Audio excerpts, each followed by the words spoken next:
Imagine this. It's August 24th, 2001. You're on a brand new, super sophisticated airliner, heading on vacation with over 300 other people. And then, the impossible happens. The plane runs completely out of fuel over the middle of the Atlantic Ocean. So, how on earth did this happen? And more importantly, how did it not end in total disaster? Let's get into the incredible story of Air Transat Flight 236. This right here. This is the call from the cockpit that just sends a chill down your spine. We are gliding now. Think about that. That's a message you never, ever want to hear, especially not from a state-of-the-art Airbus A330. The pilots weren't just in trouble. They were facing a situation that was pretty much unheard of. And this number, this is what it was all about. 306 people. Passengers and crew, you've got families, honeymooners, all on a red-eye flight from Toronto to Lisbon, and suddenly they're all trapped in a powerless jet thousands of feet above a very dark, very empty ocean. The stakes could not have been higher. So the big question on everyone's mind was, how? How does a modern computerized jet just run out of fuel? It makes no sense, right? This plane, with all its backup systems and sensors, had turned into nothing more than a giant 200-ton glider.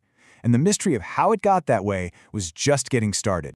The flight started out completely normal, like boringly normal. Passengers were settling in for the long trip, probably excited about their vacations in Portugal. For the first 5 hours, everything was perfect. But then, a series of really strange warnings started popping up on the flight deck, and that was the beginning of everything starting to go wrong. So to really understand what happened in the air, we actually have to go back in time, 5 days before the flight even left the ground. See, the root cause wasn't some sudden failure over the ocean. It was a small, almost insignificant-seeming mistake made in a maintenance hangar. And here it is, the chain of events that set everything in motion. It all started with a routine engine replacement. But the new engine from Rolls-Royce arrived missing a critical hydraulic pump. So the mechanics had to improvise, and they decided to use parts from an older engine. The problem? Well, the parts didn't fit perfectly. A hydraulic line and a fuel line were now just millimeters apart, and with every minute the engine ran, they were vibrating and rubbing against each other. A ticking time bomb was officially set. And here's where the human element really kicks in.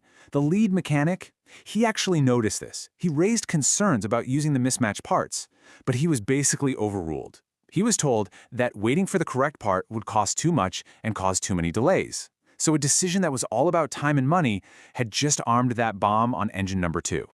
All right, let's jump back into the cockpit mid-flight. All of a sudden, the pilots are getting hit with these really confusing warnings. First, it's a weird oil reading. The temperature is low, but the pressure is high. Now, that just doesn't